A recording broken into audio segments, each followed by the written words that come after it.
Pia, ano bang ginagawa mo rito? Bakit ka nag-iiskandalo? Aswang ang matandang to, Alex! Pia, napag-usapan na natin to. Tumigil ka na. Hindi na nakakatuwa. Nakakahiya, nakakaabala.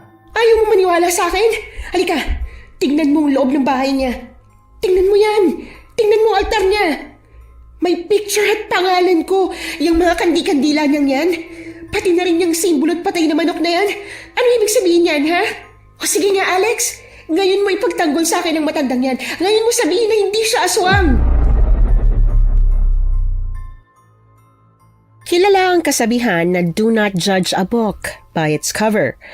Pero hindi madaling sundin. Lalo pa't may ibang halina ang maaliwalas na pisikal na kaanyuan. Pero paano kung sa likod ng normal at magandang mukha, may dilim palang nag-aabang na humablot sa'yo, patungo sa isang bangungot na hindi basta matatakasan. Ganyan po ang tema ng ating kwento ngayon. Pero bago ang lahat, kung bago ka pa lang dito sa channel, please like, subscribe, and hit the notification bell para updated kayo sa bawat kwentong ilalabas. May bago tayong kwento 2 o 3 beses sa isang linggo. At ngayon, para sa tampok nating kwento.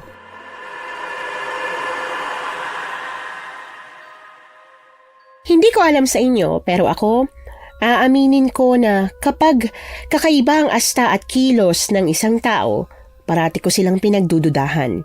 Mas nauunang sumagi sa isip ko na delikado sila, na baka gusto nila akong saktan, kesa gusto nila akong kaibiganin o protektahan. Ewan ko ba, Miss Anne, ganon yata talaga tayo. Parati nating mas napapansin ang mali sa iba, kesa sa magaganda nilang katangian. Ako po si Pia, Miss Anne.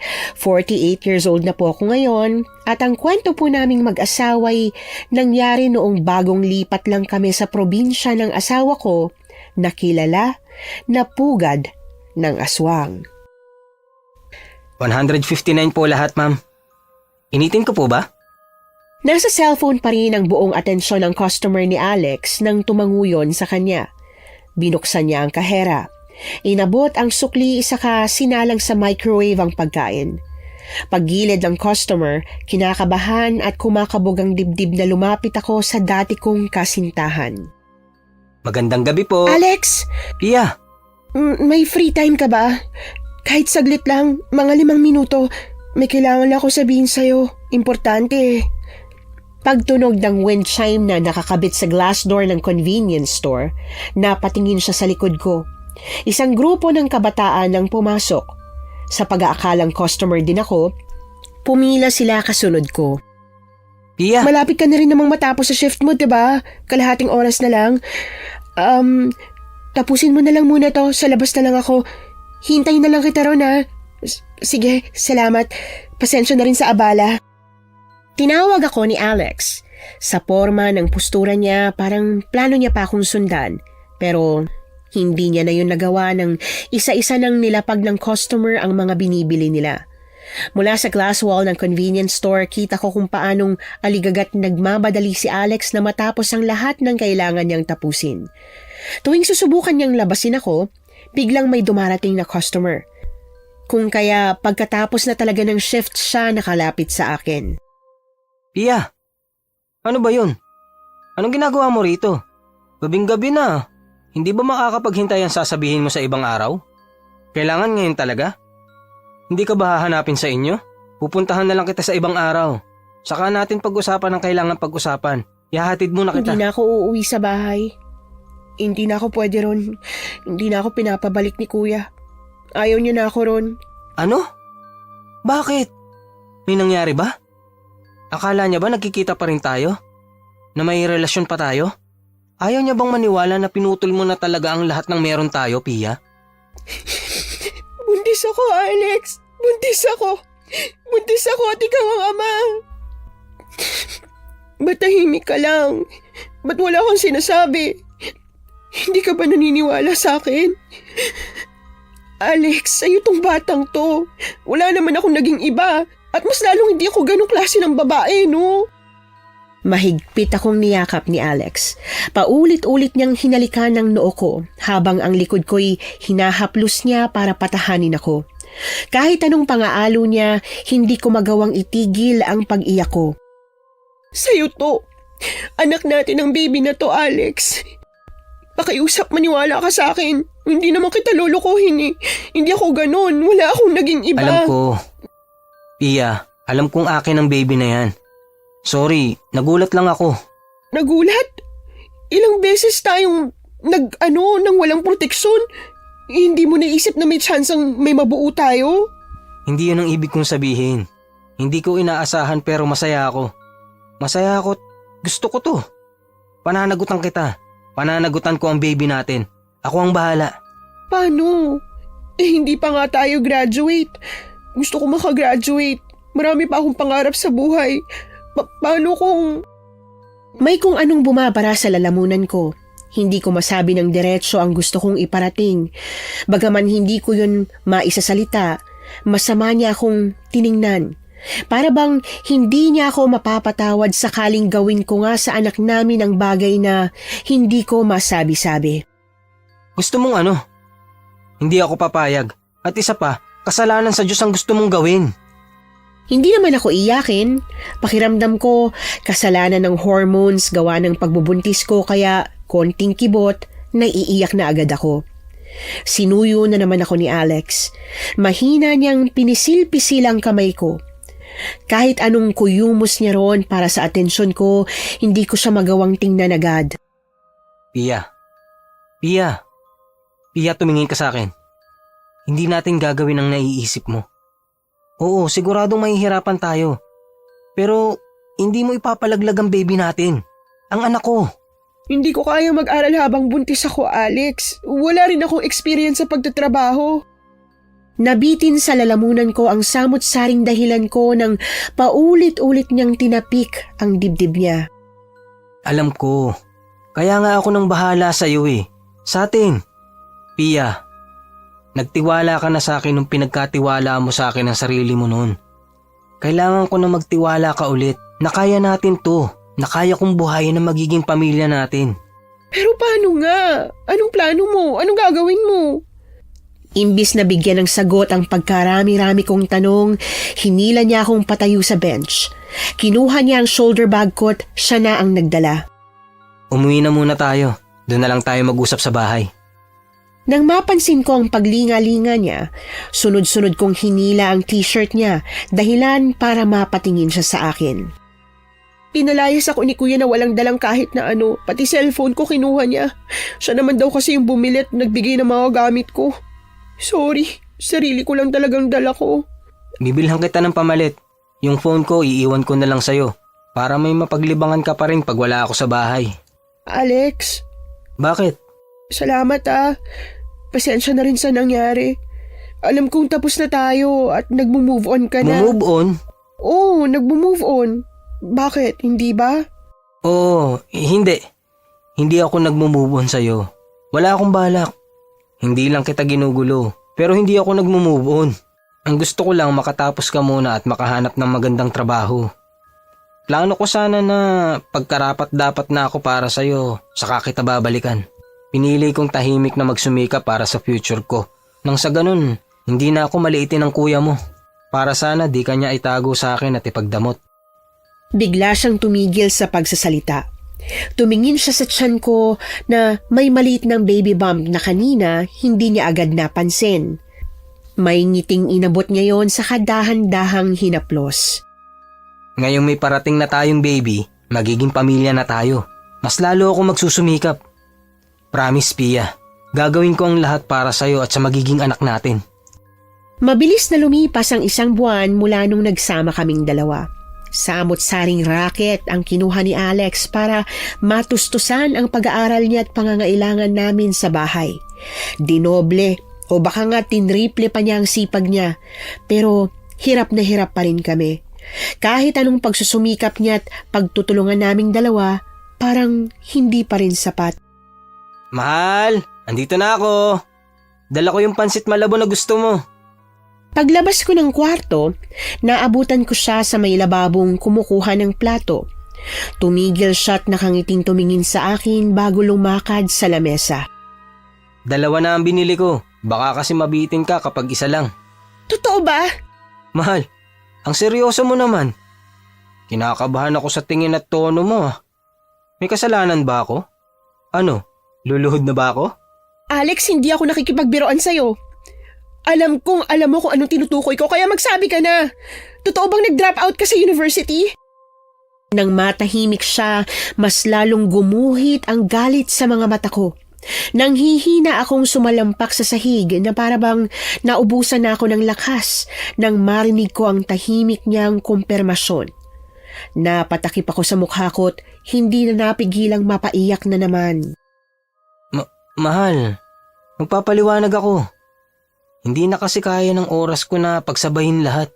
Mas kailangan natin ng pera dahil kambal ang anak natin. Kaya nagdesisyon ako na tumigil muna. Pero nangako ka sa akin na kahit anong mangyari, hindi ka titigil sa pag-aaral, diba? Tumigil na nga ako eh. Pati ba naman ikaw?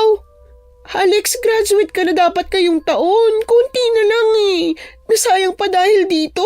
Gawa ng sitwasyon natin, gawa ko. Patong-patong ang bills. Kahit ilang racket at dagdag trabaho ang kunin ko, kulang pa rin. Mahal ang upa sa bahay, mataas ang kuryente at tubig. Nagpapaka-practical lang ako sa desisyon ko. Pia, 6 na buwan na lang manganganak ka na. Pinag-iipunan ko rin yun kasi hindi pwedeng wala tayong pera. Pag wala akong naipon bago ang kabuwanan mo, sa kangkungan tayo pupulutin. Pero mahal, promise, sa susunod na pasukan mag-i-enroll ako ulit. Tatapusin ko ang pag-aaral ko at pagkatapos nun, plano ko mga ibang bansa. Ano? Iiwan mo ko? Iiwan mo kami ng mga anak mo? Sa loob lang ng ilang taon, hanggang sa makaipon tayo. Pia, para rin naman to sa kinabukasan ng mga anak natin, ng pamilya natin. Ngayon pa nga lang nawala sila rito, hirap na tayo sa buhay. Paano na lang kapag naipanganak mo na sila? Kapag kailangan na rin natin silang pag-aralin. Pia, 2 bata ang kailangan kong sabay tustusan. Hindi ako mangingibang bansa para iwan kayo, mahal. O para iwan sa iyo ang mabigat na responsibilidad ng pagiging magulang. Gagawin ko to para sa atin. Intindihin mo naman sana ang plano ko, mahal. Nang muling pumatak ang luha sa pisngi ko, malalim ang paghingang inabot yun ni Alex para tuyuin. Tumingin siya sa akin. Kahit anong iwas ko, patuloy niyang sinusundan ang tingin ko. Bumuntong hininga ako nung kahit papaano'y nahimasmasan na ako. Ano, okay na? Pwede na ba tayong mag-usap ng maayos? Pakikinggan mo na ba ang side ko? Kung ba't ko ginawa ang desisyon na yon? At ba't ko inilihim muna sa'yo? Pasensya na kung nagalit ako. Nakukonsensya lang kasi ako eh. Pakiramdam ko kasalanan ko. Pakiramdam ko dahil sa akin kaya nagkandaletse-letse pang buhay mo. Shhh! Huwag mong sabihin yan. Nagsisimula pa lang tayo, di ba? Ang lahat naman ay nahihirapan sa simula. Lalo na't may mga bagay na bago pa sa atin. Hindi pa natin alam. Pasensya na rin kung pakiramdam mo hindi kita sinusuportahan. Hindi totoo yun, Alex. Natatakot lang ako. Na ano? Baka ipagpalit kita sa Haponesa at hindi na ako uuwi ng Pilipinas? Hindi yun. Alam kong hindi mo yun gagawin, no? Ang kinakatakot ko lang, paano kung hindi ko kayanin nang wala ka? Kakayanin mo. Para sa mga bata. Para sa pamilya natin. Kakayanin nating 2. Nang magkalinawan na kami't magkaayos, tumayo na si Alex para ihain ang pasalubong niya. Habang sinasali niya ang pansit malabon, awang-awa akong nakatingin sa kanya. Bigla ko kasing naalala na kanina galing na rito ang landlady niya at sinisingil ng 2 buwang bayad sa renta na hindi niya pa naibibigay. Bago ko ma-open ang tungkol doon, bigla na siyang nagsalita. Ay mahal, may naisip pala ako. Total, hindi na rin naman ako nag-aaral dito at ganun ka rin naman. Paano kaya kung umuwi na lang muna tayo sa amin? May bahay kami ron. Pag doon tayo, mas makakatipid tayo. Hindi na kasi natin kailangan magbayad ng renta. Malawak din ang lupa namin sa paligid ng kubo. Pwede akong magtanim para mas makamura tayo sa pagkain. Sandali siyang huminto sa pagsasalita at tahimik na inaral ang ekspresyon sa mukha ko saka muling nagpatuloy. Pero kung gusto mo rito, ayos lang din naman sa akin. Okay lang, mahal. Sige, umuwi na lang tayo sa probinsya nyo. Kailangan naman talaga nating magtipid eh. At kung may paraan para mabawasan yung mga gastusin natin, di dun tayo. Talaga? Talaga? Ayos lang sa'yo? Oo nga, ayos lang sa akin. Bigla akong natahimik. Napawi ang pagkasabik ni Alex. Nilapitan niya ako't nag-aalangang tiningnan. Oh, bakit? Wala. Ano lang. Ngayon ko lang na-realize na kilalang-kilala mo ko pero ako halos wala akong alam tungkol sa'yo maliban sa iniwan ka ng mga magulang mo sa lolo mo. Ni hindi ko nga alam kung saan ang probinsya mo. Taga-Capiz ako. Doon ang probinsya namin. Sa Capiz? Ibig mo sabihin doon tayo uuwi? Doon mo ko dadalhin? Doon na ibabahay? Oo. Alex, buntis ako. Oo. Kaya nga plano ko sana mag-aeroplano tayo. Mas mahal pero komportable ka sa ganun. Matagal kasi ang biyahe sa bus at barko. Hindi yun, Alex. Pero 'di ba, sikat ang probinsya na yun na ano? Na ano? Na napugad ng aswang. Tapos buntis ako. 'Di ba rin? Paborito daw ng mga aswang ang buntis. Alex, seryoso ako. Hindi ba't gustong-gusto ng mga aswang ang buntis?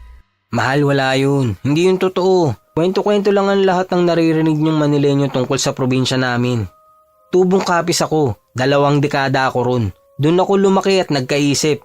Pero miski isang beses, wala pa naman akong nabalitaan na inatake na may inataking buntis sa amin. Pero maski isang beses, wala naman akong nabalitaang inataking buntis sa amin. Maski isa, wala talaga. Ewan ko ba, ni hindi nga rin namin alam kung sino bang nagpasimuno ng sabi-sabing pugad ng aswang ang Capiz. Baka dati meron nga, pero lumipat na sila. Kasi kumalat na ang balita tungkol sa kanila. Kaya wala na akong naabutang aswang. Hindi totoong usap-usapan na yon. Wala talagang aswang sa probinsya nyo. Wala. Kung sakaling totoo man sila, hindi ko hahayaan saktan at galawin kayo ng mga yun, no? Dadaan muna sila sa akin bago nila makante maski hibla ng buhok ng mag-iina ko. Huwag kang magsalita ng ganyan, Alex. Wala mangyayari sa'yo na kahit na ano. Pia, mahal kita. Ah? Bakit gulat na gulat ka? Mahal kita. Mahal na mahal. Kapag nakapanganak ka na, magpapakasal tayong dalawa. Civil wedding nga lang muna. Tapos kapag nakapagtrabaho na ako sa Japan at may naipon na tayo, pakakasalan kita ulit. Pero sa simbahan naman. Payag ka ba? Alex, mahal na mahal din kita. Nagpapasalamat ako sa Diyos na ikaw ang lalaking binigay niya sa akin. Isang responsable at mapagmahal na tao. At swerte ako sa'yo, alam mo ba yon? Bibihira na ang katulad mo sa panahon ngayon. Talaga? Kiss mo nga ako? Ano? Mahal, ilang araw na simula nung last na ano. Baka naman pwede akong umisa ngayong gabi. Dadahan-dahanin ko na lang ulit. Natatawa man sa hirit niya noong umpisa. Sa huli, pinagbigyan ko rin siya sa gusto niyang mangyari. Gawa ng iilang importanteng bagay na kinailangan pang ayusin ni Alex sa mga trabaho niya, inabot pa ng lampas 1 buwan bago kami tuluyang nakauwi ng Capiz. Lex, ano pa bang ginagawa natin dito sa terminal? Bakit di pa tayo sumakay ng tricycle tulad ng mga pasaherong kasama natin? Init na init ka na ba? Mahal, sandali na lang. Malapit na rin siguro yung kulukoy na yun. Kanina pa siya nag-text sa akin na papunta na siya eh. Sino? Si Jaco, yung pinsan ko. Siya yung makakasama natin sa bahay ng lolo ko. Teka, siya na yan! Tahimik akong tumayo sa likuran ni Alex. Pinanood ko siyang sabik na kumaway sa pinsan niya. Pagbaba nun sa tricycle, naiwan ako ni Alex sa dati naming kinatatayuan. Sinalubong niya kasi si Jaco. Habang nagyayakapan sila at nagkukumustahan, pasimple kong sinusuri ang paligid ng maalala ko ang paniniwala ng mga taga Manila tungkol sa probinsyang ito. Malakas na kumabog ang dibdib ko nang mahuli ko ang matandang babaeng nakangiti sa akin. Pabalik-balik ang tingin niya sa mukha at tiyan ko na nagbigay sa akin ng hindi maipaliwanag na pangamba. Wala sa sariling niyakap ko ang tiyan ko para matago yon mula sa mata ng matanda. Kahit na pinipigilan ko ang sarili ko na tingnan siya pabalik, ramdam kong titig na titig pa rin siya sa akin at sa pinagbubuntis ko. Alex, please, tara na. Doon na tayo sa inyo. Doon na kayo sa bahay magkumustahan. Ayoko na rito. Tara na, alis na tayo. Sorry mahal, nadala lang ng bugso ng damdamin. Miss na miss ko na rin kasi tong si Jaco. Umakbay sa akin si Alex. Narinig kong may sinasabi siya pero hindi ko yun naintindihan kasi saglit akong naging abala sa paghahanap ko doon sa matanda. Nang masuyod ko ang bawat sulok ng terminal at hindi siya nakita, saka pa lang ako nakahinga ng maluwag. Pia, si Insan. Dating babae na lalaki raw ngayon. Jackie talaga siya pero Jaco na raw. Insan si Pia, asawa ko. Tas itong nasa tiyan niya, pulutan ng mga taga-baryo. Alam kong nagbibiro lang si Alex pero gawa ng matandang parang nakabantay sa akin kanina. Hindi ko magawang sakyan o ipagsawalang bahala ang biro niya.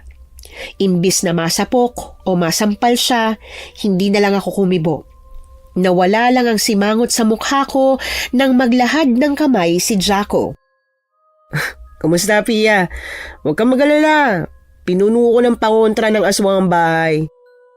Parang bulang nalusaw ang friendly smile sa labi ni Jaco nang makita niyang pagbabago sa mukha ko. Gawa ng narinig ko, hindi ko na kinaya pat nagpakawala na talaga ako ng violent reaction. Ang akala ko ba walang aswang dito? Kung wala, ba't kinailangan pa maglagay ni Jaco ng mga pangontra, Alex? Mahal, wala nga. Pia, kumalma ka muna, chill. Magpapaliwanag ako. Nabanggit kasi sa akin ni Alex na medyo nag-aalangan kang pumayag na lumipat gawa ng mga kwentong aswang. Kaya naisip ko na bumili ng pangontra. Tapos ilagay sa bahay para lang mas mapanatag ka. Sigurado kayo ha? Siguradong sigurado. Tingin mo ba dadalhin kita sa lugar na to kung hindi ka ligtas dito? Mahal, ayos ka naman kanina. Ba't ngayon balisa ka na naman at napapraning? Kasi naman, yung matandang babae kanina, ang creepy niyang tumingin. Talagang tutok na tutok yung mata niya sa tiyan ko. Inikot ng mata ni Alex ang terminal. Nang wala siyang makita, kunot noong bumaling siya sa akin. Saka muling naghanap. Wala na, nakaalis na. Dayo ka kasi, tapos ang kinis mo pa. Bibira lang din namin, napapadpad na dayo dito.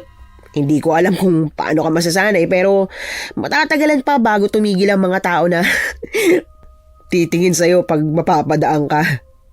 Pero masasanay din sila sa'yo at hahayaan ka rin nila kalaunan. Ewan ko lang kung masasanay ka sa kanila. Insan, tara na. Mahapon na rin eh. Hindi pwedeng mahamugan si Pia. Baka magkasakit. Ano, kumain na ba kayo? Hindi pa nga eh. Sakto, pinagluto ko kayo ng paborito mo. Tinulungan ni Jaco si Alex na isakay ang mga gamit namin sa bubong ng tricycle. Tahimik akong naghintay sa loob at paminsan-minsan ay hinahaplos ko ang tiyan ko, pang-alo sa kambal na pakiramdam ko'y natakot din, gawa ng misteryosong matandang babae. Ilang saglit pa umalis na rin kami ng terminal. Pagtigil ng tricycle, namalayan ko na lang na nasa tapat na kami ng medyo luma na pero disenteng bahay. Naunang bumaba si Alex. Inalalayan niya ako. Mas lalong humigpit ang hawak ko sa kamay niya nang magsilabasan na ang mga kapitbahay nila. Lahat sila may kakaibang paraan ng pagtingin sa akin na hindi ko nagustuhan. Ayos lang yan. Ganyan talaga sila. Huwag mo silang pansinin. Isang matandang babae naman ang dumungaw sa bintana ng katapat na bahay ni na Alex. Dumapo ang tingin niya sa sinapupunan ko. Biglang gumalaw ang kambal na gumulat sa akin. Malakas akong napasinghap at halos mabali ko ang kamay ni Alex pagkat doon ko rin naibuhos ang sakit na nararamdaman ko gawa ng paglikot ng kambal. Bakit? Ayos ka lang ba? May masakit sa'yo? Insan, ayos lang ba si Pia? Natagtag ba siya sa biyahe? Isang beses pang ngumiti sa akin ang matandang babae bago niya sinarado ang bintana ng bahay niya. Mahal, ayos ka lang ba? Sabihin mo sa akin kung anong nararamdaman mo. Wala lang to. nagulat lang ako. Bigla kasing sumipa yung kambal. Ano? Agad na yumuko si Alex. Dinikit niya ang tenga niya sa tiyan ko para pakiramdaman kung gagalaw pa ba ulit ang kambal. Pero kumalma na sila na para bang bigla silang nakatulog. Ayaw na nila. Nahiya sila sa papa nila. Natatawang inabot ko ang may kahabaan ng buhok ni Alex. Natigil lang ako sa paglalaro ko sa hibla noon nang nakanguso siyang tumayo na para bang kasalanan ko na hindi siya pinapansin ng mga anak niya. Sa susunod, sabihin mo agad sa akin kapag sumipa sila. Gusto ko rin silang makita at maramdaman eh. Huwag kang mag-alala, maraming beses pa silang sisipa. Tas tuwing sisipa sila, kukurutin kita para hindi lang ako nasasaktan. Diyos ko, Pia, pinakaba mo ako. Akala ko naman kung ano na nangyari. Tara na nga, pumasok na tayo. Liga na, bilis, bilis. Tinulungan ni Alex na maghain si Jacko sa kusina, kaya naiwan ako sa may sala. Malaki ang bintana ng bahay ni na Alex, kaya kahit nasa loob na ako, kitang-kita ko pa rin ang labas, pati na rin ang mga kapitbahay nilang nakikiusyoso sa pagdating ko. Nang lumabas ang matandang babae mula sa kubo niya, muling gumalaw ang kambal. Sunod-sunod at sabay-sabay ang naging pagsipa nila. Sa lakas ng puwersa nila, saglit akong parang hindi nakahinga. Habang hawak ko ang dibdib ko, lumabas si Alex ng kusina. Dali-dali siyang lumapit sa akin nang makita niya akong namimilipit habang hawak ang tiyan ko. Mahal, sigurado ko bang ayos ka lang? Lex, nandyan pa ba yung matanda? Matanda? Sinong matanda, mahal? Yung matandang nakatira sa tapat. Kanina, nandyan siya tas nakatingin dito. Nandyan pa rin ba siya? Si Aling Krusing? Oo, nasa bakuran pa rin niya. Nagpapakain ng manok. Bakit ba? Isarado mong bintana. Bakit? May ginawa ba sa'yo si Aling Krusing, Pia? Basta isarado mo na lang yung bintana, Alex. Pati na rin yung pinto. Masakit ang bawat sipat galaw ng kambal sa sinapupunan ko. Hindi ko alam kung paano sila patitigilin o kung paano ko titiisin ang sakit na yon. Kahit anong pagbe-breathing exercise ko parang hindi nakakatulong. Nang maisarado ni Alex ang pinto at bintana gaya ng utos ko, saka palang parang kumalma ang kambal sa tiyan ko. Bagaman nawala na ang sakit na iniinda ko, imbis na tumahan, mas lalo pa akong napaiyak. Naguguluhan na lumuhod si Alex sa harap ko. Matyaga niya akong kinalmat pinatahan. Mahal, ano ba kasi talagang problema? Akala ko ba sabi mo ayos ka lang? Na wala lang. Di bali na. Dadalhin na lang kita sa ospital para malaman natin kung ba't ka nahihirapan. Hindi yun, Alex. Hindi na kailangan ng ospital. Yung matanda sa tapat ang problema. Tuwing malapit siya o kapag nakikita niya ako, nagwawala yung kambal eh. Parang takot na takot sa kanya yung mga anak natin. Ano? Hindi kaya aswang yung matandang yun? Ano nga yun? May tamang tawag sa klase ng aswang na buntis ang tinatarget, diba? Ano nga ba yun? Nasa dulo na ng dila ko pero hindi ko maalala talaga. Tik-tik? Oo, yun nga. Yun. Hindi kaya tik-tik yung matanda sa tapat nyo? Hawak ang tiyan na humalakhak si Alex. Nang makita niya ang nanlilisik kong tingin, tumigil siya sa pagtawa pero halatang hirap na hirap siya. Alex, seryoso ako Bakit ba ayaw mo maniwala sa akin? Kasi imposible ang sinasabi mo, Pia. Si Aling Krusing ang matandang sinasabi mo. Oo nga, siya nga. O tapos? Mahal, bata pa lang ako, nandito na siya. Ilang kababaihan na ang nabuntis dito at nanganak. Kung talagang tik-tik siya, di ba dapat noon pa lang may nababalitaan na kaming buntis na nakukunan na nabibiktima niya. Kung totoo yun, di sana matagal na siyang pinagsuspetsahan at tinugis ng mga taga rito. Kung hindi siya tik-tik, paano mo mapapaliwanag yung sakit na nararamdaman ko, yung paggalaw ng baby natin? Pia, nakatricycle tayo papunta rito. Malayo ang biyahe. Baka totoong sinasabi ni Insa na natagtag ka. Sunod-sunod akong umiling kay Alex. Parang ulan na bumagsak ang luha ko gawa ng frustration kasi ayaw niya akong paniwalaan. Ayoko naman talaga na bastang manise pero iba talaga ang pakiramdam ko sa matandang yon. Ganito na lang, magpahinga ka na lang muna ngayong gabi. Pagbukas, paggising mo at may masakit pa rin sa'yo, O may kakaiba pa rin sa kambal? Saka tayo... Bigla niyang di tinapos ang sinasabi. Bumuntong hininga siya't humawak sa balikat ko. Ilang linggo lang, Pia. Pagkatapos ng ilang linggo at hindi ka pa rin palagay sa lugar namin, bumalik tayo ng Maynila. Kung mas panatag ka pag nandun tayo, gagawan ko ng paraan para makabalik tayo ron. Alam ko na hindi yun ganun kadali. Bukod sa wala na kaming perang pamasahe pabalik ng Manila, maski pang isang buwang rentay, wala rin kaming makukuha. Kinalma ko ang sarili ko. Kahit parang imposible, nangako ako kay Alex na susubukan kong magustuhan ang probinsya nila. Pagkatapos ng hapunan, dumiretso na ako sa kwarto. Naabutan ko siyang may pinupukpok sa sarado ng bintana. Para saan yan? Dinadoble ko lang para mas mahirap buksan. Dagdag proteksyon, para rin mas palagay ka. Lumapit ako kay Alex. Pinatong niya ang martilyong hawak sa ibabaw ng cabinet. Pagbuka niya ng braso, agad akong yumakap sa kanya. Hindi ko alam kung ano pa bang dapat kong sabihin. O gawin para lang maniwala ka sa akin na walang aswang, tik-tik o kung ano pa rito. Na walang masamang mangyayari sa inyo ng kambal. Sorry. Sorry na talaga. Hindi ko rin alam kung ba't di ko maiwasang mag-overthink pero baka nga natagtag lang ako sa biyahe. Ang totoo niyan, naiisip ko pa rin kasi talaga yung mga kwentong naririnig ko noon. Baka yun din talaga yung pinagmumula ng kapraningan kong tumahal. Plano ko pa naman sana na ipakilala ka kay Aling Krusing bukas. Ha? Pero dahil nga hindi ka komportable sa kanya, hindi ko naman naipipilit. Bakit ba gusto mo ko ipakilala pa sa kanya? Nakasanayan ba yun dito? Kailangan ba na pag magkakapit bahay, magkakilala? Hindi naman. Pero kami kasi ni Insan, malapit talaga kay Aling Krusing. Para rin namin siyang lola ni Jaco. Ganun ba? Kapag nagsasaka ang lolo namin nun, siya ang tumitingin-tingin sa amin. Kapag taghirap talaga at halos wala kami makainin na lolo, binibigyan niya kami ng ulam o kaya ng gulayin. So, close pala talaga kayo? Okay, hayaan mo, susubukan ko na makapagpalagayan sa kanya ng loob. Ayos lang, huwag mong pilitin. Kapag mas nakilala mo si Aling Krusing at nawala ang pagdududa mo sa kanya, sigurado akong lalapit din ang loob mo sa kanya. Tumango na lang ako kay Alex bilang pagsang-ayon. Habang distracted siya sa paghahanap ng martilyong ililigpit niya na sana, ninakawan ko siya ng halik. Sorry ulit. Kinis na kita. Ba't di na tayo? Tapos na to. Oo na.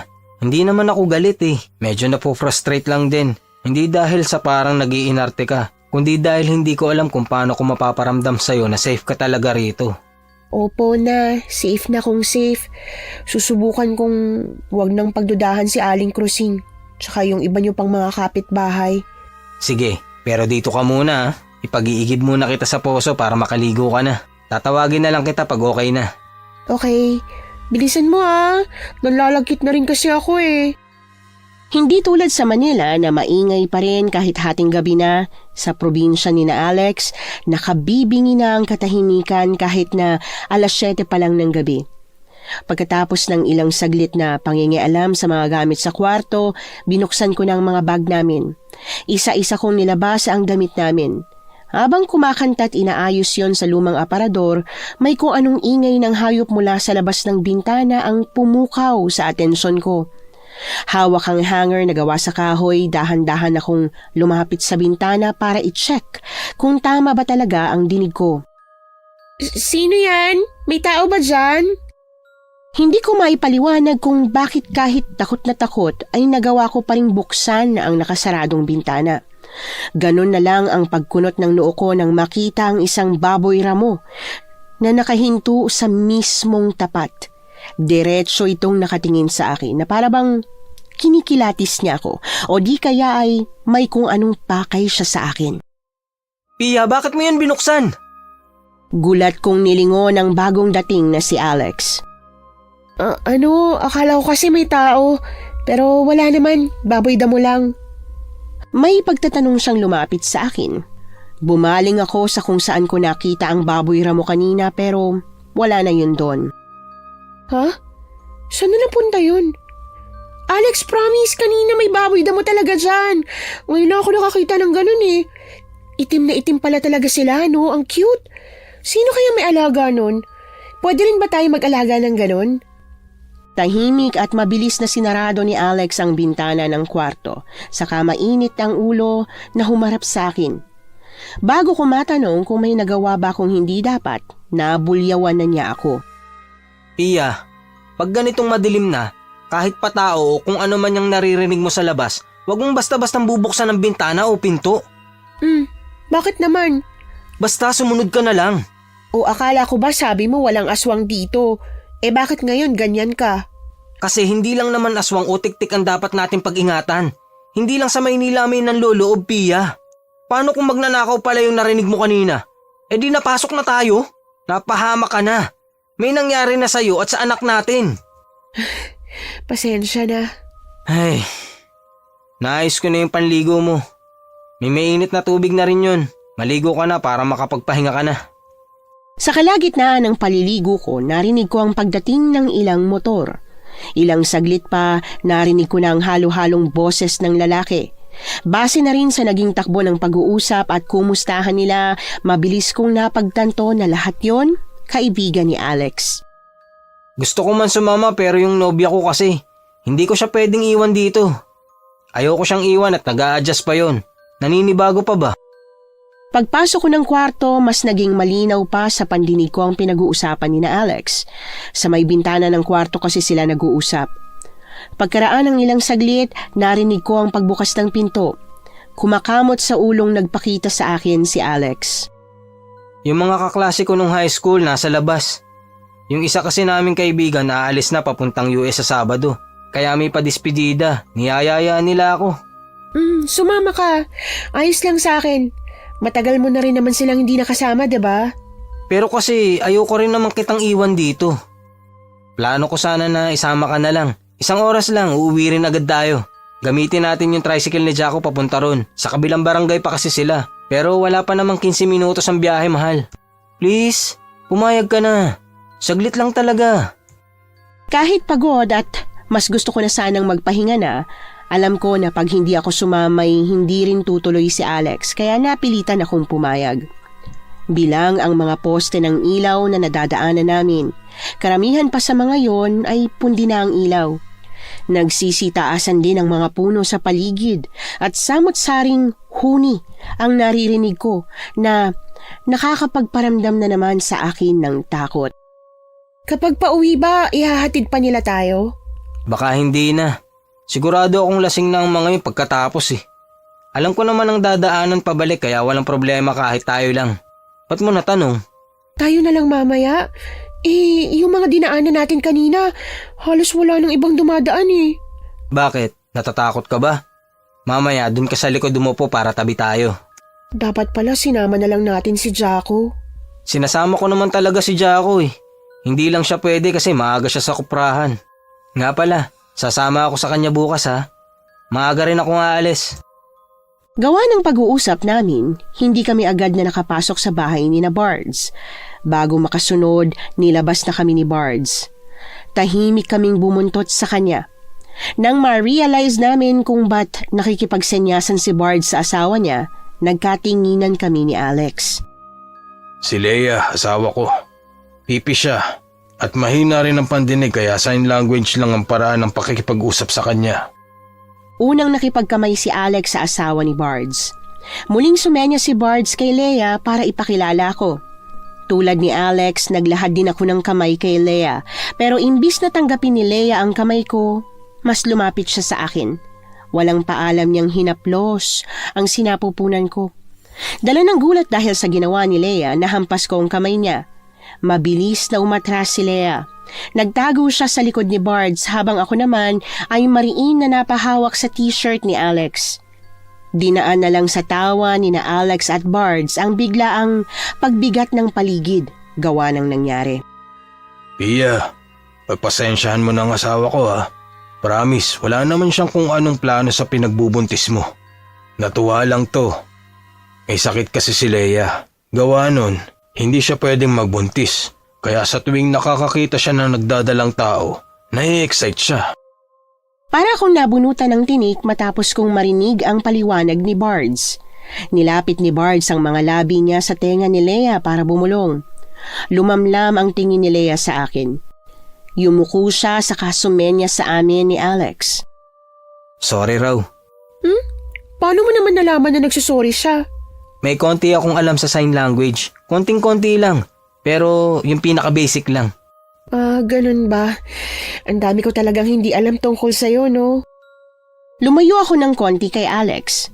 Pagkatapos kong makipagbulungan sa kanya, nahagip ng mata ko si Leia. Nakita ko kung paanong bantay sarado niya ako, pati na rin ang tiyan ko.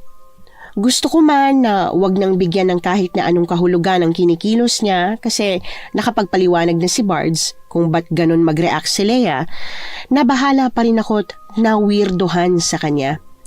Biglang nagdaop ang mga mata naming dalawa.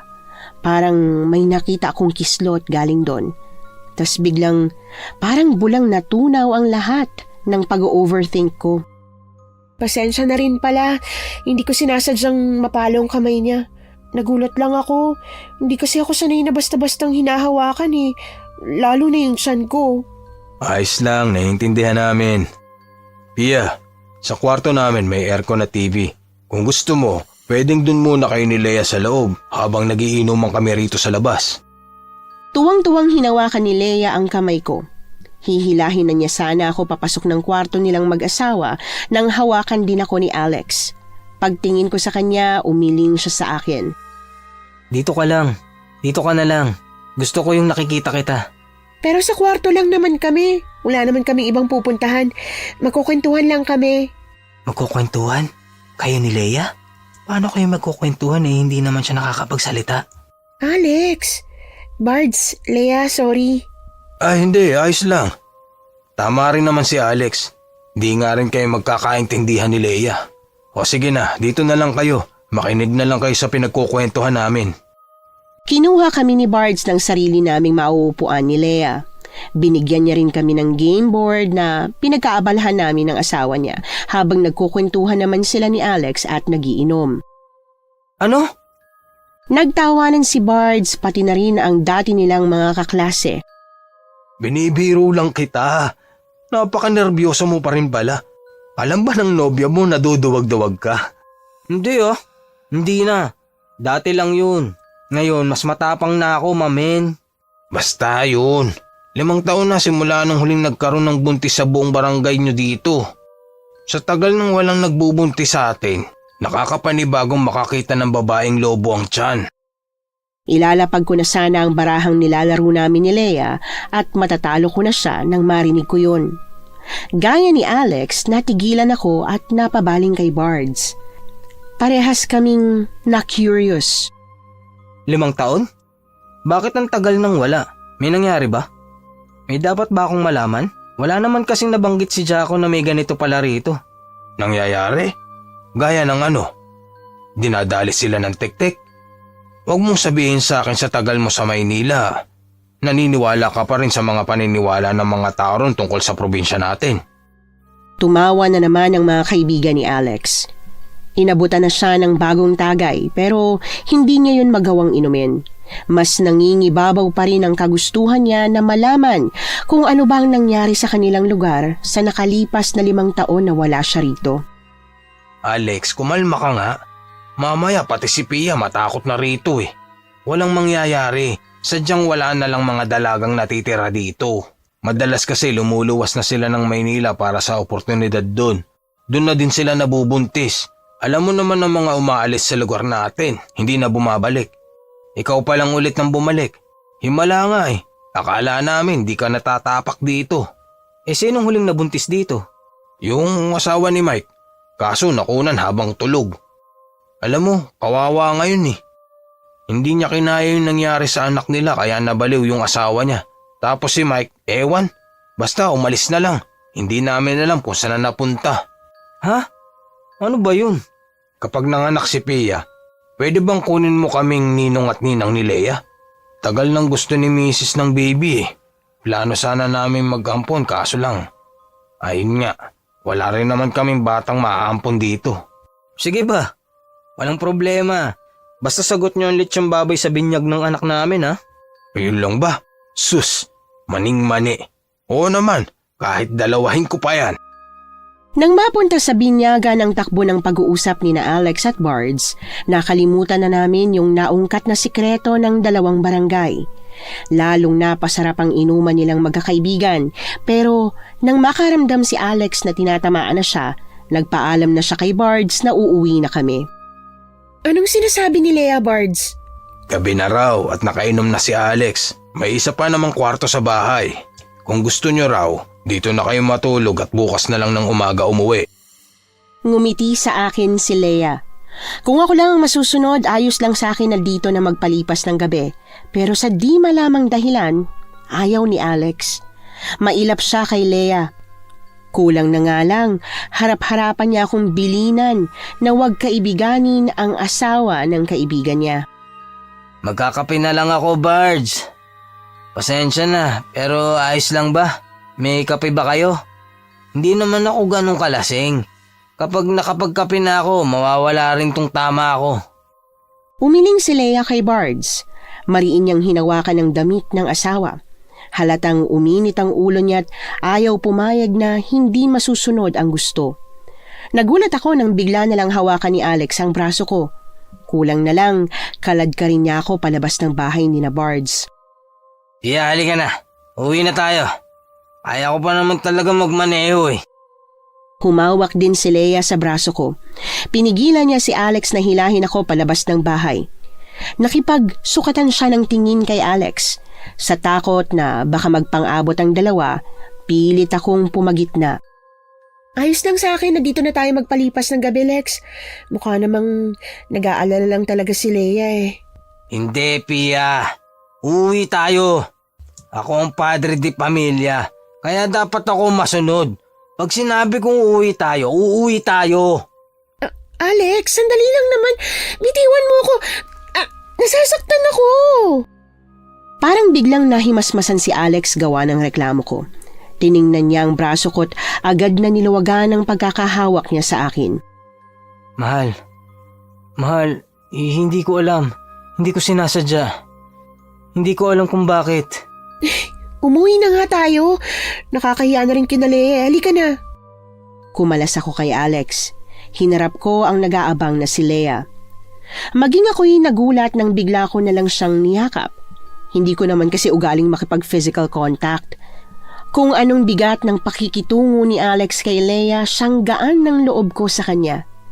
2 oras na nagkasama kami, kahit di kami nag-uusap, pakiramdam ko'y naging matalik na kaming magkaibigan. Imbis na sa likuran niya, tulad ng nauna naming napag-usapan, sa sidecar ng tricycle ako sumakay nung pauwi. Mag-aalas 11 na nang dumating kami sa bahay. Dahil malalim na nga ang gabit, tulog na si Jaco, plano namin na bukas na lang sana pag-usapan ang ugali niya kay Lea. Pero may nasabi akong nagpabalik ng galit niyang humupa na kanina. Bukas, habang nandun ka sa kuprahan, kinalaya muna ako ha. Sabi niya tuturuan niya raw ako mag-ganchilyo eh. May mga gamit na rin siya para doon. Gagawa namin ng kumot yung kambal. Umiiling na sinapo ni Alex ang mukha. Pagmulat niya, sumalubong sa kanya ang nakataas kong kilay. Kahit gano'n na ang itsura ko, hindi pa rin nagpatalo si Alex. Ayoko. Pia, hindi pwede. Dito ka lang sa bahay. Hindi ako papayag na pupunta ka kina Lea nang ikaw lang at hindi ako kasama. At bakit naman? Kaibigan mo si Bards. Sanggang dikit nga kayo nung nag-aaral pa, di ba? Tas si Lea, mabait siya sa akin. Gusto ko siyang kaibigan, Alex. Kung yung aircon na TV ang dahilan kung bakit gusto mong tumambay ron, edi sige, gagawan ko ng paraan para mabilhan ka rin ng ganon ngayong linggo. Ano? Ganun ba kababaw ang tingin mo sa akin, Alex? Nakakaibiganin ko ang isang tao para lang sa material na bagay nila? Hindi ako komportable na maiwan sa mga kapitbahay natin. Yung matanda sa harap, takot ako sa kanya. Pakiramdam ko may gagawin siyang masama sa akin at saka sa kambal, kaya mas gusto ko kina Lea. Sinabi ko naman sa'yo, matagal na namin kilala si Aling Krusing. Di hamak naman na mas mapagkakatiwalaan natin siya kesa sa Lea na yun. Hindi mo ba napapansin kung paano niya titigan ng tiyan mo? Baliw! Nababaliw ka na, Alex. Ano, dahil ba iba sa atin si Lea? Dahil hindi siya makapagsalita kaya pinag-iisipan mo na siya ng ganyan? 2 oras kong kasama si Leia, diba? Tahimik lang yung kambal, Alex. Maski isang sipa, wala. Hindi katulad ng kay Aling Krusing na yan na kulang na lang lumabas na sila sa tuwing nasa malapit siya. May gusto pa sana akong sabihin kay Alex, pero hindi ko na natuloy nang may kumatok sa pinto. Nang buksan niyo ni Alex, bumungad sa amin ang pupungas-pungas na si Jacko. Insan, pasensya na. Ayoko man na panghimasukan ng kung ano man pinag-aawayan nyo ni Pia, pero kasi ang lakas talaga ng boses nyo eh. Siguradong naririnig kayo ng kapitbahay. Naririnig kayo ni Aling Krusing. Naririnig niyo yung mga paratang ni Pia sa kanya. Insan, pasensya na. Hindi na mauulit. Kung naririnig man ni Aling Krusing si Pia, hihingi na lang ako ng paumanhin bukas. Sa hindi maipaliwanag na dahilan ay parang wala si Leia sa sarili noong mga panahong yon. Kaya naman, upang mas maipaliwanag ko po ang mga susunod na tagpo, hayaan yung ako na po ang magtuloy sa kwento. Miss Anne, si Alex na po ito. Habang nabubulag at kinukuha po ni Leia ang loob ni Pia, ako naman po ang paulit-ulit na nakaranas ng pagpaparamdam ng tik-tik na bagaman agad kong pinaalam sa kanya, ay biglang ayaw na po niyang paniwalaan kahit na nung unay siya yung kumbinsidong-kumbinsido na may aswang nga sa probinsya namin. Pagsarado ko ng pinto, agad kong nilingon si Pia. Nakahiga na siya at pikit na ang mata. Kanina pa naman talaga siya dapat na nagpapahinga kaya't hinayaan ko na siyang matulog. Nakapagdesisyon ako na bukas na lang namin pag-uusapan ang lahat-lahat ng nangyari kina Bards. Habang himbing na himbing siya, mababaw lang ang tulog ko. Nakapikit ang mata ko pero ang diwa ko gising na gising. Kalaunan, nakaramdam ako ng inis. Pagkat di ko makuha-kuha ang malalim na tulog na gusto ko, padabog akong bumangon. Pagmulat ko, may narinig akong kung ano na tumalon mula sa bubong ng bahay. Agad akong bumaling kay Pia. Nang makita ko na nakaangat ang damit niya at labas na ang tiyan, napamura ko. Naisip kong baka may tik-tik nga na tinitik-tik si Pia. Pia! Pia! Alex, sino ba yun? Antok na ako eh. Kung ayaw mong matulog, pas magpatulog ka. Yung kambal, ayos lang ba sila? Wala ka bang nararamdaman? Yung tiyan mo, hindi ba masakit? Mahal! Imbis na sumagot, tinabig lang niya ang kamay ko't nagtalukbong na ng kumot. Gawa ng nangyari, tuluyan na akong hindi nakatulog. Paglabas ko ng kwarto kinabukasan nung may araw na, naabutan ko si Jacko sa kusina. Oh, Insan, gising ka na pala. Malapit na matapos to. Sasabay ka ba sa akin o hihintay mo si Pia na magising?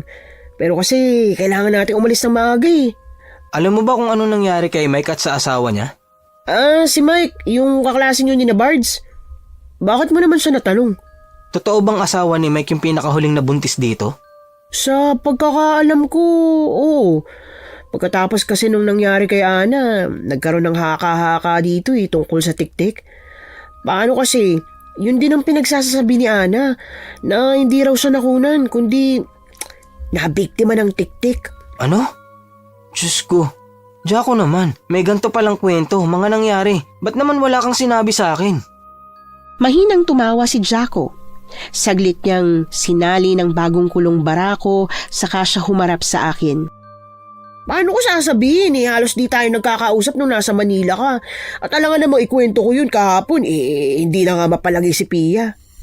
Kung kinuwento ko yun, lalong matatakot yung nobya mo.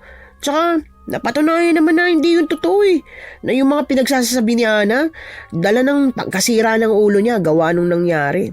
Nasaan na siya? Sino? Si Mike? Ewan, wala nakakaalam. Basta naglaho na lang yung parang bula Ang sabi, nagmaynila na raw. Hindi si Mike, si Ana. Ayun, nasa mental hospital sa sentro. Bago maglaho yung si Mike, tinulungan pa siya ni Bards na ipasok dun si Ana Sina Bards? Si Leia at Bards? Oo, sobrang naging malapit din kasi sina Bards at Leia kina Mike. Lalo na nung buntis pa si Ana. Lagi siyang nandun kina Leia. Halos ayaw ngang humiwalay ni Ana kay Leia Hindi na muna ako sasama sa kuprahan. Ha? Bakit? Dito ka muna? Sasama mo si Pia? May nangyari na naman ba? Nag-aaway kayo kagabi, di ba? Pero, di bali na pala. Ayoko nang malaman ng problema niyong dalawa. Kung di ka sasama ngayon, papaliwanag ko na lang kay bossing. Pero bukas, pumasok ka ha. Baka mapalitan ka pag sunod-sunod ka ng absent eh. Jaco, Tuloy mo na. Nakikinig naman ako eh. bibisitahin ko si Ana sa mental. Gusto ko siyang makausap. Tungkol naman san? Kay Mike? Insan, di mo yun makakausap ng maayos. Malakas daw yung tililing nun eh. Walang nagbabago. Parang di na nga raw makaka-recover. Gusto ko sanang isama si Pia, pero nang gisingin ko siya nung mag-aalas 8 na pinagdabugan niya lang ako. Imbis na pilitin siya, nag-iwan na lang ako ng note na may kailangan akong gawin sa sentro pero babalik din agad. Dumating ako sa ospital kung saan pinasok si Ana. Pagkaraan ng ilang minutong paghihintay, dinala na rin si Ana sa visiting area. Ganun na lang ang pagtataka ko nang makita ko na siya. Pinagbasihan ko mga sinabi ni Jaco na akala ko wala akong mapipiga kay Ana, pero sa kilos niya, mukhang wala siyang diferensya. Mukha siyang normal. Hindi para sa kanya ang lugar na ito. Ana, di ba? Ikaw si Ana? Ako si Alex. Kaibigan ko si Mike. Hindi pa tayo nagkikita o nagkakakilala. Nasa Maynila na kasi ako nung nakilala mo si Mike. Nung nagsama kayo. Naglabas siya ng maliit na notebook. Inalis niya ang tingin sa akin sabay sulat ng tanong sa papel. Tinanong niya kung ba't ko raw siya dinadalaw, kung ano raw ang kailangan ko sa kanya. Nakunan ka raw habang tulog. Pero ang sabi mo, hindi yun totoo. Na nabiktima ka ng tiktik at hindi nakunan? Totoo ba yun? May sinulat siyang mga tanong sa papel. Mas marami kesa nung una't mas nakakakilabot na basahin. Buntis din ba ang asawa mo at halos ayaw lumayo kay Leia? Ang asawa mo ang isusunod niya sa akin. Kukunin niya ang anak niyo. Kakainin. Wala ka nang magagawa. Pag-angat ko ng tingin galing sa maliit niyang notebook, nakasampa na siya sa lamesa. Bigla niya akong tinalunan at pinagsasampal. Nang hilahin na siya paalis sa ibabaw ko para ipasok sa loob, lalo siyang nagwalat parang bruhang humalakhak. Talaga nakinig ako kanina kay Insan. Hayop. Ang sakit tuloy ng pisngi ko. Bisit. Nakakainis talaga. Alex, yung nobya mo! Yung nobya mo, nagwawala kina Krusing! Puntahan mo na, bilis! Baka parehas pa silang mapaano! Mabilis kong tinakbo ang bahay ni Aling Krusing. Gaya ng sabi nung matanda, galit niyang nagwawala si Pia. Kahit anong pagpipigil ko sa kanya, ayaw niyang magpaawat. Pia, ano bang ginagawa mo rito? Ba't ka nag-iiskandalo? Aswang ang matandang to, Alex! Pia, pinag-usapan na natin to, tumigil ka na. Hindi nakakatuwa, nakakahiya, nakakaabala. Ayaw mo maniwala sa akin? Halika, tingnan mong loob ng bahay niya. Hinila ako ni Pia papasok sa bahay ni Krusing. Gusto ko sanang tulungan at i-check ang sugatang matanda pero mas inuna ko nang alamin kung ano ba ang labis na kinagagalit ni Pia, dahilan para sugurin niya si Aling Krusing. Tingnan mo yan! Tingnan mo ang altar niya! May picture at pangalan ko, yung mga kandi-kandila niyang yan. Pati na rin yung simbolo at patay na manok na yan. Ano ibig sabihin yan, ha? O sige nga, Alex. Ngayon mo ipagtanggol sa akin ng matandang yan. Ngayon mo sabihin na hindi siya aswang. Natameme ako.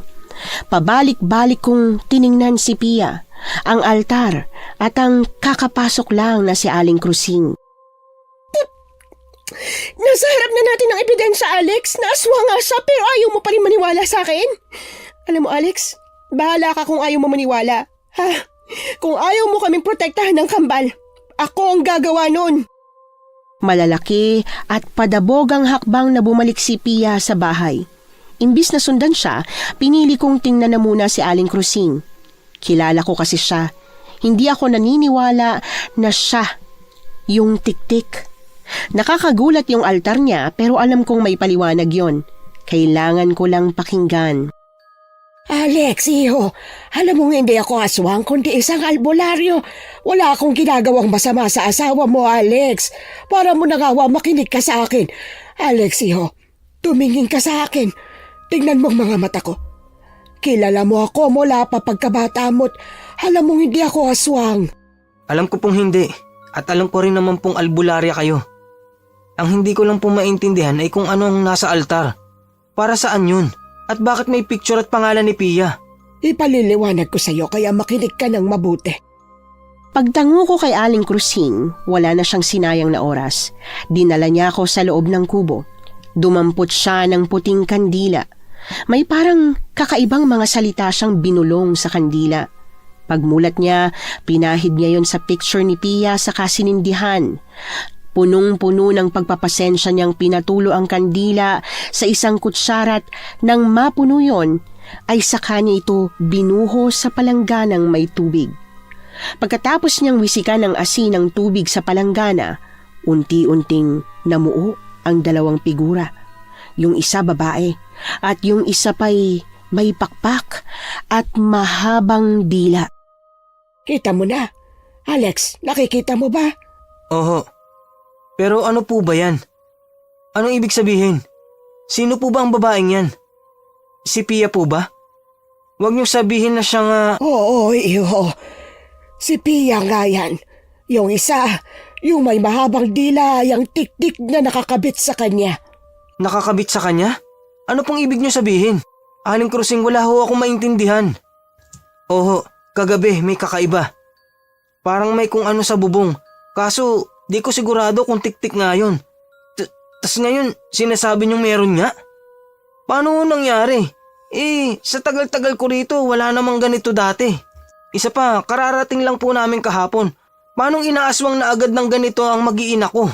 Iba ang amoy at linamnam ng buntis sa tik-tik, Alex. Kahit nasa malayo, naaamoy nila. Yung tibok ng puso ng mga sanggol sa sinapupunan ni Pia, dinig na dinig din nila yon. At dahil dalawa ang batang dinadala ng nobya mo, mas malakas ang tawag sa mga ganitong nilalang. Sapat na ang narinig ko para hindi na mag-aksaya pa ng oras. Aalis na sana ako sa bahay ni Aling Krusing nang hawakan niya ang braso ko. Oh, saan ka pupunta? Kailangan ko na pong ilayo ang mag-iina ko sa lugar na to. Kailangan ko na silang maitakas sa lalong madaling panahon. Alex, wala ka nang magagawa pa. Kahit ibalik mo pa ng Maynila ang mag-iina mo, susundan lang kayo ng tik-tik. Hindi siya titigil hanggat hindi napapasa kanya ang kambal. Ano pong dapat kong gawin? Paano ko po mapoprotektahan ng mag-iina ko? Nang una kong makita si Pia, alam ko na agad na may nakabantay na sa kanya. Alam kong meron, hindi ko lang alam kung sino o kung saan niya unang nakita ang nobya mo. Kapag nalaman natin kung sino ang tik-tik, pag naunahan natin siya't napatay, ibig sabihin po ba nun ligtas na rin si Pia? Sila na mga anak ko? Oo, pero alam mo ba kung sino? Meron ka na bang pinaghihinalaan? Hindi ba nga kararating nyo lang dito? Wala pa kayong masyadong nakakasalamuha? Meron po. Tingin ko kilalang kilala ko kung sino ang tik-tik. Ding nasiraan ng bait si Ana dahil sa nangyari. Pero may kutob akong nagsasabi rin siya ng totoo. Si Leia Aling Krusing. Yung asawa po ni Bards. Dayo ho yun, di ba? Si Ana, ang sabi niya, si Leia ang may kagagawa na nangyari sa kanya at naniniwala po ako. Pulis si Bards, Alex. Hindi mo basta-bastang magagalaw si Leia. Wala na ho akong pakialam. Kahit mapatay rin ako ni Bards, ayos lang. Matapos ko lang si Leia. Handa po akong isakripisyo ang buhay ko kung yun lang ang tanging paraan para matiyak na ligtas ang mag-iina ko. Alex, itong patalim. Kunin mo. Ang patalim na to ang gamitin mong pampatay sa tik-tik. Isaksak mo to sa puso niya at siguraduhin mong baon na baon. Huwag mong basta-bastang bibitiwan ng patalim at huwag mo ring aalisin ang tingin mo sa kanya. Naiintindihan mo ba, Alex? Naiintindihan ko po. Susundin ko po lahat ng bilin niyo. Paglabas ko ng bakura ni na Aling Krusing, naabutan ko si Jaco na naglalakad papunta kay Aling Krusing. Nag-aalala niya akong sinalubong. Insan, ano bang nangyari? Usap-usapan na sinugod daw ni Pia si Aling Krusing na pinagbintangan ng nobya mo na aswang yung matanda. Alam mo namang di yun totoo, di ba? Tsaka, yung patalim na yan, Alex, para saan ba yan? May tik-tik na gustong bumiktima sa mag-iina ko, Jaco. Kailangan kong tapusin ang lintik na Leia na yon bago niya magawa kay Pia ang ginawa niya kay Ana. Jaco, dito ka lang Sa bahay ka lang. Bantayin mo lang mabuti si Pia. Ang sabi ni Aling Krusing, maghahanda siya ng panlaban sa tik-tik. Hintayin mo yun. Uy, sandali Alex! Teka lang! Galing ako sa bahay, wala rin si Pia. Alam kong hindi magsisinungaling si Jaco, pero hindi ko pa rin nagawang agad na maniwala sa sinasabi niya. Nagmamadali akong pumasok sa loob. Nang makita ko na nawawala rin ang mga gamit ni Pia, malakas akong napamura. Ano? Alam mo ba kung saan pumunta yun? Pahiram ng tricycle. Sigurado akong nakinaleya siya. Ano? Kinaleya? Sa tiktik? Insan, teka, sasama ako! Narinig ng kapitbahay namin ang lahat ng mga pinagsasasabi ko tungkol kay Lea. Siguro, dati pa lang ay pinagdududahan na talaga nila ang piping yon. Wala lang silang pruweba. Pero ngayon na meron na, mabilis na silang naniwala na isang ang tik-tik si Lea. Bit-bit ang mga sulo, pati na rin itak. Nagmarcha ang taong bayan papunta kina Bards. Pero mas nauna pa rin kaming dumating sa tulong ng tricycle ni Jaco. Pia! Pia! Pia, lumabas ka dyan, Pia! Nang wala akong marinig na kahit ano mula sa loob, hindi na ako nakapaghintay pat malakas ko nang sinipa ang pinto. Nabigla ako't naguluhan din nang makita ko si Bard sa sahig. Bukas ang tiyan niya't umuubo siya ng dugo na para bang malapit na siyang malagutan ng hininga. Bards! Si Pia! Nasa si Pia? Saan dinala ng tik-tik mong asawa si Pia? Alex, patawarin mo ko. Nangako naman sa akin si Lea na hindi na siya ulit gagawa ng ganun eh. Pero nang maamoy niya si Pia at ang kambal, hindi niya talaga matiis. Hindi niya kayang itago kung ano ba talaga siya. Hayop ka. Alam mong buntis si Pia at tik-tik ang asawa mo. Pero dinala mo pa rin kami rito. Sa pugad niya. Mahal na mahal ko si Lea tulad ng pagmamahal mo kay Pia. At hindi ko siya mahindian. Pero nakonsensya ako. Kaya nga, sinubukan kong iligtas si Pia. Nasaan sila, ha? Nasaan si Pia? Nung akala kong sasabihin niya kung nasaan ang nobya ko, bigla na lang siyang tumigil sa paghinga. Inuga-uga ko ang katawan ni Bards, pero wala talaga. Patay na ang kaibigan kong si Bards. Alex, may dugo. May mga patak ng dugo. Mukhang nandun sila. Doon yata pumunta si Pia. Pia! Pia! Nasaan ka? Pia, ako to! Nandito na ako! Magpakita ka sa akin, Pia! Ilang beses akong nadapat nagpagulong-gulong kakamadali. Kahit pakiramdam kong may malala na akong pilay, hindi pa rin ako tumigil sa pagtakbo't paghahanap kay Pia. Diyos ko po, parang awa nyo na. Iligtas nyo ang mag-iina ko. Pia! Pia, nasan ka ba? Alex? Alex, nandito ako. Tulungan mo ako. Tulungan mo kami, Alex. Tulong! Paglingon ko para sundan ang boses ni Pia, nagulat ako ng si Lea ang nakita ko. Pagkahaba-haba at mukhang may katalasan ng dila niya, habang ang mukha at suot na damit niya ay nababalot na rin ng dugo. Sa di kalayuan, natanaw ko ang walang malay na si Pia. Pia! Pia! Anong ginawa mo sa kanya? Halimaw, aswang! Papatayin kita! Papatayin kita! Hayop ka! Nilabas ko ang patalim na nakuha ko mula kay Aling Cruising. Pero bago ko masugod si Lea, naipulupot na niya ang mahabang dila niya sa palapulsuhan ko. Pinilipit niya ang braso ko hanggang sa mabitiwan ko ang patalim. Tulad ng anyong tao niya, wala pa rin kakayahan si Lea na magsalita. Pero ang ngisi sa labi niya at ang matalim na tingin na pinupukol niya sa akin ay sapat na para mapuno ako ng takot at pangamba. Para akong nabingi nang marinig kong tumunog ang buto sa braso ko. Kahit alam niyang sobra-sobra na akong nasasaktan, hindi pa rin siya tumigil sa dahan-dahang pagpilipit doon. Sunod niyang tinarget ang binti ko.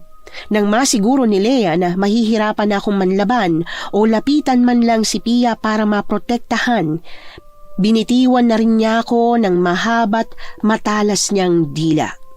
Nakakapanindig balahibo ang pag-ismid ni Lea. Para bang plano talaga niyang ipakita kung paano niya nanamnamin si Pia, pati na rin ang anak namin na nasa sinapupunan niya.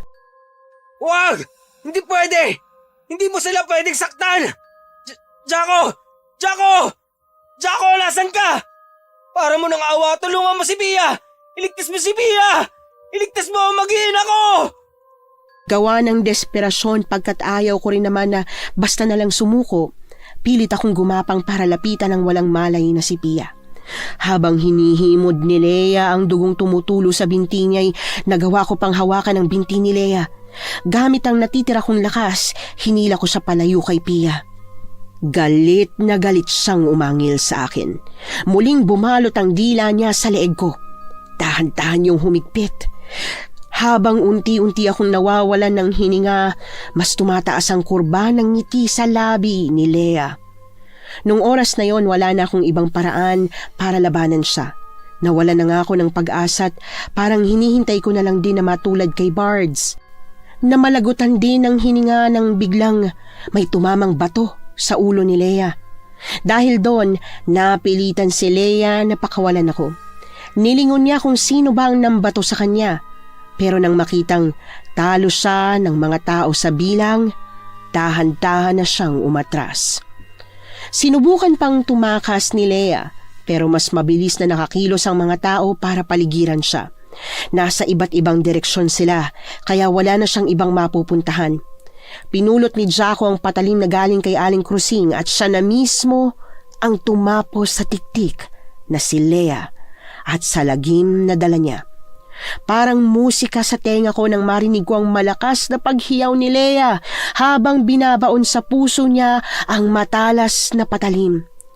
Pagkamatay niya, walang sinayang na oras at pagkakataon ng mga tiga-barangay namin. Agad nilang sinunog si Lea at hindi ito iniwan hanggang sa ang katawan nito'y tuluyan ng naging abo. Kahit na wala pa ring malay si Pia sa ambulansya, sa awa ng Diyos ay malakas pa rin naman ang pulso niya at yun ang pinanghahawakan ko na magiging okay din siya. Na magiging okay din ang lahat. Ang baby namin, tinudugo siya eh. Anong ibig sabihin nun? Ibig bang sabihin wala nang pagbubuntis niya? Wala na ang mga baby namin? Nakita ko pa ang pagbuka ng bibig ng medics para sagutin ang tanong ko pero hindi ko na yun naintindihan pa pagkat unti-unti na rin akong nawalan ng malay. Nang magising ako, si Jaco na nagbabalat ng mansanas ang una kong nakita.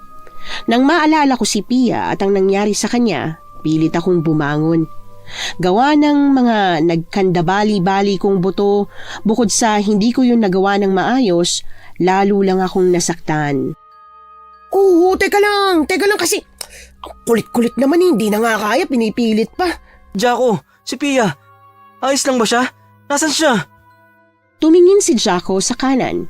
Nang sundan ko yon ng tingin, nakita ko si Pia na nakahiga sa isa pang hospital bed na katabi lang din ang sa akin. Tatayo pa lang sana si Jaco para tawagin ng doktor nang pumasok na yun sa ward para sa kanyang round. Dok, yung nobya ko, buntis po kasi siya. Nung huli ko po siyang nakita, dinudugo siya. Ayos lang po ba siya? At yung mga baby namin, okay lang ba yung mga baby namin? Safe po ba sila? Agad na naalis ang bigat sa dibdib ko nang makita ko ang pagngiti ng doktor. Matapos niyang pasadahan si Pia na hanggang ngayon ay nahihimbing pa rin. Ang totoo, we're actually considering this case a miracle, Alex. Magandang balita para sa inyo. Ayos lang ang mag-iina mo. Magiging sensitive nga lang ang pagbubuntis ni Pia, but other than that, wala naman nang magiging ibang problema. Matyaga akong naghintay sa pagising ni Pia, pero lumipas na lang ang maghapon ay nanatili pa rin siyang walang malay. Habang nakaupo sa wheelchair, pabulong kong kinantahan ang kambal sa sinapupunan niya. Laking gulat at tuwa ko nang maramdaman ko ang paghawak ni Pia sa kamay ko. Alex? Mahal, gising ka na. Gising ka na rin sa wakas. Alex, si Lea. Tik-tik si Lea. Alex, at si Barnes. Sinubukan niya kaming itakas, pero nahuli siya ni Lea. Pinatay ni Lea si Barnes. Pinatong ko ang braso ko kay Pia. Marahan ko siyang hinaplos. Pagkakita niya sa kalmado kong mukha, unti-unti na rin siyang kumalma. Bagaman hindi niya alam kung paano, isa lang ang nasisiguro niya. Natapos na ang problema namin kay Lea. Tapos na, Pia. Pinatay na ng taong bayan si Leia. Ligtas ka na. Wala na siya. Namilog ang mga mata ni Pia. Nang maalala niya ang kambal, agad siyang tumingin sa kanyang sinapupunan. Bigla siyang napangiwi. Hindi niya ininda ang sakit gawa ng pagsipa ng anak namin. Sa halip, mas kinatuwa niya pa yun. Naramdaman mo ba yun? Nakahawak ka sa tiyan ko, diba? Kaya dapat naramdaman mo rin. Sumipa yung kambal. Nandito pa rin sila. Ligtas sila. Hindi sila nakuha ni Leia. Sa atin pa rin sila. Nasa atin pa rin. Oo, mahal. Ligtas ang kambal natin at wala na si Leia. Hindi niya na tayo magagambala pa. Tapos na. Ayos na ang lahat. Alex, I'm sorry. Sorry na hindi ako naniniwala sa'yo. Kung pinakinggan lang kita, hindi na ako nagpunta. Hindi kami malalagay sa alanganin ng kambal. Wala sanang mapapahamak. Hindi sana mamamatay si Bards. Iya, hindi. Yung nangyayari kay Bards, hindi mo yun kasalanan. Paulit-ulit kong hinalikan ang palad niya. Kahit paano, nagawa na naming magtawanan. Pero nang maalala ko ang dahilan kung ba't siya biglang nag-alsa balutan, sumeryoso ang mukha ko. Yung tungkol pala sa altar ni Aling Krusing, Pia, ginawa niya yun para malaman kung sino ang tiktik na nakabantay sa'yo. Hindi siya aswang. Hindi siya yung aswang. Albularya si Aling Krusing. At isa yun sa dahilan kung bakit may ganun siya sa bahay niya. Pero kasi, bakit ang likot ng kambal tuwing malapit siya? Mahal, hindi naman yun ang basehan ng pagiging aswang o hindi ng isang tao eh. Oo nga, ngayon alam ko na. Diyos ko po, Alex, kailangan ko humingi ng tawad kay Aling Krusing. Nakakahiya. Talagang nakakahiya. Hindi lang ako basta-basta nagskandalo sa bahay niya. Nasaktan ko pa siya. Huwag kang mag-alala. Sasamahan kita mag-sorry sa kanya. Pero sa ngayon, huwag mo munang isipin yun. Ang kailangan mong gawin ay magpalakas. Yun ang importante. Ikaw din. Bali ang binti at kamay mo. Dahil sa akin yan eh. Pasensya na. Kasalanan ko lahat talaga to. Mahal, hindi mo kasalanan. Huwag mong isipin na kasalanan mo. Isa pa, gagaling naman daw to, sabi ng doktor. Pagkatapos ng 2 araw sa ospital, na-discharge na rin naman kami ni Pia. Bit-bit ang isang box ng cake dahil kaarawan din ni Aling Krusing nung araw na lumabas kami galing sa ospital. Dumiretso na kami ni Pia at Jaco sa bahay ng matandang albularya. Alex, mabuti naman at nakalabas na kayo ni Pia. Pero bakit kayo nandito? Bakit hindi kayo tumuloy sa inyo? Hindi pa kayo tuluyang magaling ha. Dapat ay nagpapahinga lang kayo eh. May gusto pong kumausap sa inyo, Nay. Hindi na po kasi siya makapaghintay. Pagtingin ng matanda sa pinto, nahihiyang pumasok si Pia. Matamis siyang nginitian ni Aling Krusing. Binuka nito ang braso at agad nang lumapit si Pia para magpayakap sa kanya. Parang apo ko na si Alex, Pia. Kaya naman nang dumating kayo rito nung nakaraang linggo, gusto ko na sanang magpakilala sa iyo. Nakita ko lang ang takot sa mga mata mo kaya hindi ko tinuloy. Humigpit ang pagkakahawak ni Pia sa kamay ni Aling Krusing at sunod-sunod na napasinghap. Muling nagusot ang mukha niya nang maglikot na naman ang kambal sa kanyang sinapupunan. Bago ko pa siya malapitan, yumuko na si Aling Krusing. Tinapat niya ang kanyang labi sa sinapupunan ni Pia at may binulong. Nalulugod din akong makilala kayo mga apo. Ngayon, pwede bang wag na kayong maglikot? Nasasaktan yung mama ninyo. Natawat manghang-mangha ako nang makita kong tumigil nga sa paglulumikot ang kambal. Maging si Pia ay hindi makapaniwala sa nangyari. Mahal, mukhang alam ko na kung bakit malikot ang kambal pag malapit lang si Aling Krusing. Nangunot ang noo ni Pia. Punong-puno ng kuryosidad ang mga matang tumingin siya sa akin. Ha? Bakit naman? Mukhang sabik na silang makilala ang Lola Krusing nila eh. Ganun? Pero parang tama ka nga. Mukhang ganun nga. Nang matapos ang munting salo-salo kina Aling Krusing, umuwi na rin kami. Tuwing nagtatama ang mga mata namin ni Pia habang nililigpit ang mga gamit sa kwarto, hindi ko mapigilan na makipagngitian sa kanya. Maiintindihan ko kung hihilingin mo na bumalik na tayo ng Maynila. May kilala si Jaco na pwede kong hiraman ng pera para makapagsimula tayo ron. Bakit pa tayo aalis dito? Ayos na sa'yo na dito na lang tayo? Sa totoo lang, Alex, natatakot pa rin naman ako. Hindi mo naman basta-basta maaalis yun eh. Pero sabi mo nga, wala na si Lea. Safe na kami ng baby natin. Kung talagang safe na kami, ayos na ako dito. Isa pa, mag-isa na lang si Aling Krusing sa buhay. Ayoko namang iwan siya. Matanda na yun eh. Gusto ko nga sana na kung papayag siya, dito na lang siya sa atin. Natikman mo lang ang luto ni Aling Krusing, ayaw mo nang malayo sa kanya ngayon. Alex, seryoso kasi ako. Kausapin natin si Aling Krusing. Sabihin natin na tayo na mag-aalaga sa kanya. Kung yan ang gusto mo, hahanap na lang ako ng tiyempo para masabi sa kanya yan. Panigurado kasi na hindi yun papayag. Meron talagang kakaibang convincing power si Pia. Paano kasi isang sabi niya lang at napalipat niya na kaagad si Aling Krusing sa bahay namin. Sa awa ng Diyos, talagang wala nang kakaibang nangyari sa lugar namin. Payapa na kami. Hindi na kami ginulo ng kahit na anong tik-tik o aswang. Babae at lalaki. Ngayon alam na natin kung anong gender ng kambal. May naisip ka na bang pangalan para sa kanila?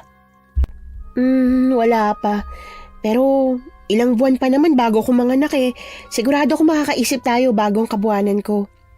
Pwede rin naman na magpatulong tayo kay Aling Krusing pag wala na rin talaga tayong naisip. Talagang bukang bibig mo si Aling Krusing ha? Malapit-lapit ko na siyang pagsilosan, Pia. Sira ulo ka. Pero Alex, talagang pinagsisisihan ko na mabilis kong hinusgahan si Aling Krusing. Tsaka mabilis ako nagtiwala kay Lea. Simula ngayon, hindi ko nahuhusgahan ng tao base sa physical nilang itsura o dahil weird lang sila. Kikilalanin ko muna ng maigi ang lahat ng makakasalamuha ko. Napangiti ako sa narinig ko. Niyakap ko si Pia at paulit-ulit na hinalikan. Mahal na mahal kita. Mahal na mahal ko kayo. Alam mo yun, di ba? Oo naman. At ako rin, Alex. Mahal na mahal din kita. Miss Ann, 80 anyos lang ho si Aling Krusing nang kunin siya ng may kapal. 15 taon din namin siyang nakilala at nakasama. Halos ganon din katagal din siyang nagpakalola sa mga anak namin. Napakabait po niya. Wala siyang kasing bait. Tuwing naalala ko nga na minsan ko siyang napagbintangan na aswang, nahihiya pa rin ako sa inasta ko. Ngayon hoy, nasa Capiz pa rin kami habang ang kambal namin ay nag-aaral na ng college. Konti na lang makakagraduate na po sila. Magagawa na nila ang isang bagay na hindi namin nagawa. Sa dami po ng nangyari sa buhay ko, maski isa, kahit yung mga nakakatakot ay talaga namang treasured memories namin. Hinubog po kasi noon kung sino na kami ngayon. Dito na po namin tinatapos ang kwentong ito. Ito nga po pala muli si Pia at Alex, nagpapasalamat at nagsasabing more power sa inyong channel. Hi, ka-Anatics! Yan, sana po nagustuhan niyo ang kwento natin ngayong araw. Pasensya na kayo at talagang tinamaan ako ng sakit. Pero dahil ayaw naming mabibitin kayo, kaya hindi rin kami nagpapigil at nagbigay pa rin ng isang bagong kwento. Kaya kung nagustuhan niyo po ang kwento natin ngayon at hindi niyo pa nagagawa, aba, subscribe na! Click the notification bell ha, para updated ka sa tuwing maglalabas kami ng bagong kwento. Click like at mag-iwan na rin ng comment. Masayang-masaya ako tuwing nagbabasa ng messages mula sa inyo. At kung may sarili kayong karanasan na gusto nyong ibahagi sa amin, email lang sa missanhorrorstories@gmail.com. Dire-diretso lang, missanhorrorstories@gmail.com. Malay nyo, sa susunod, yung kwento na ninyo ang binabasa namin para sa ating mga tagapakinig. Hanggang dito na lang muna at maraming salamat sa inyong panonood.